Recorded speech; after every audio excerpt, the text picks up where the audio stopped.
Hello everyone, this is Lisam Paris from the Department of Physics, Manipur University. I'd like to thank the PANI 2021 for giving me this opportunity to present my work on this platform. I'll be speaking on the topic study on structural and electrical transport properties of chromium substituted YMnO3, a multiferric material. So as we know that there is a rapid advancement in science and technology, there is an urge or need to synthesize new materials with enhanced properties. So multiferric materials fall in a new group of materials with two or more ferroic orders. There is either ferroelectricity, ferromagnetism, or ferroelasticity. There are many standpoint aspects of the multiferric materials. There is a possibility of strong electromagnetic coupling in this material. There is a linear coupling between the ferroelectric and ferromagnetic phase. And their functionalities in technological applications include actuators, transducers, storage devices, multi-state memory elements, and the spintronics. Rare earth manganites form one of the promising candidates for the multiferric materials among the various groups of multiferric materials due to their cross-coupling between the magnetic and electric order in a single phase. So among the rare earth manganites, YMnO3 is of the interest due to its lead-free property and absence of volatile element, and for its ferroelectric properties above room temperature with the up to 900 Kelvin. And here we have adopted Sol-Gel autocombustion technique for synthesizing the samples. This is the X-ray diffraction studies of the synthesized sample, and here it is observed that hexagonal structure is confirmed for the samples with the presence of few orthorhombic peaks, which may be due to the change in the tolerance factor with chromium substitution. And here in the bottom table, we have given the latest parameters with crystallized size and X-ray density. Crystallized size is found to be in the nano range, that is 52 nanometer. From the FESM micrographs, it is found that the particle size distribution has the average size of 185 nanometer.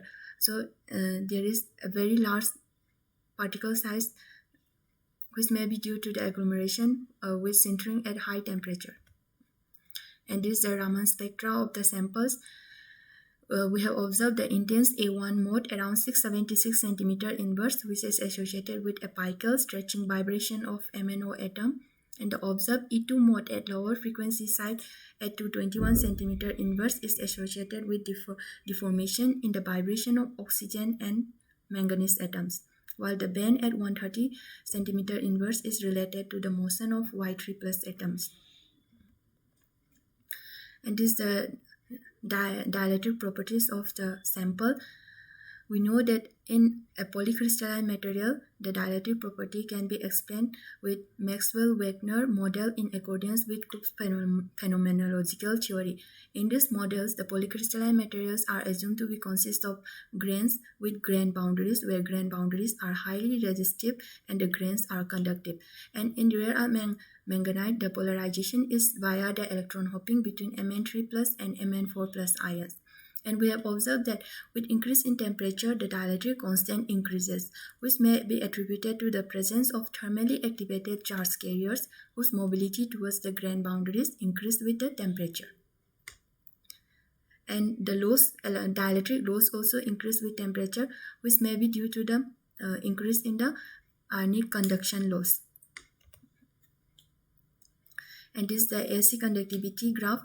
And the AC conductivity curves at different temperature are fitted using Jones-Kerr universal power law, which is related to the dynamics of ionic hopping transport between the localized site. And we have found out the value of N, which gives the degree of interaction between the mobile ions and the lattices. And for our sample, it is found that N decreases with temperature, which indicates that correlated barrier hopping conduction mechanism is prevalent in the samples. From this model of the conduction mechanism, we have found out the barrier height for the conduction in this sample, and is found to be around 0.49 electron volt. And here we have plotted the AC conductivity with respect to inverse temperature. And here we have divided into two regions. There is region 1 at low temperature and region 2 at high temperature. And the activation energy of the intrinsic charge carriers are calculated by using the Arrhenius equation, and it is found that the activation energy increase in the high temperature region, that is region 2. And here we have attributed that the oxygen vacancies take part in the charge conduction process from the obtained values of the activation energy value. And now let's come to the impedance analysis. So impedance spectroscopy gives insights to the electrical conductivity behavior, relaxation mechanism, contribution of grain and grain boundary to the electrical properties of the materials. This is the real and the imaginary part of the impedance spectra with respect to the frequency. And from the frequency versus real part of the impedance, we have found that the value decreases with increase in temperature, which suggests a negative temperature coefficient of resistance, NTCR, which is a properties of the semiconductor materials. And from the imaginary part of the impedance with respect to frequency, we have observed a distinct relaxation peak at higher temperature. Relaxation peak are observed at all temperature range, but more distinctly or clearly observed in the higher temperature range. And from the shape or of the peak, it is found out that the relaxation is non-divide type of relaxation, which may be due to the presence of defects in the materials. And this is the real part versus imaginary part of the impedance data. And here it is the Nyquist plot or the Kolkol plot. So we have shown here for the different temperature regions, and one of the plot is fitted by using JetSimWin software to find out the grain resistance, grain capacitance, grain boundary resistance, and capacitance, and the values are given in the table. So from here also it is found that the grain boundaries are observed to have a higher resistance as compared to the grains.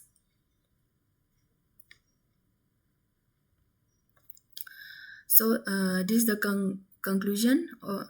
Here we have successfully synthesized chromium substituted YMnO3 manganese sample, and the X-ray diffraction study confirmed the formation of hexagonal structure with a few orthorhombic peaks, and the morphological study also shows the distribution of particles with average size of 185 nanometer.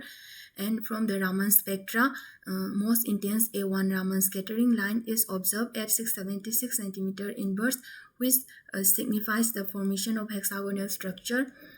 And the nature of the frequency dependence of dielectric constant as described by Maxwell-Wagner model is found to have dispersive behavior with respect to frequency, which is explained with this space-size polarization.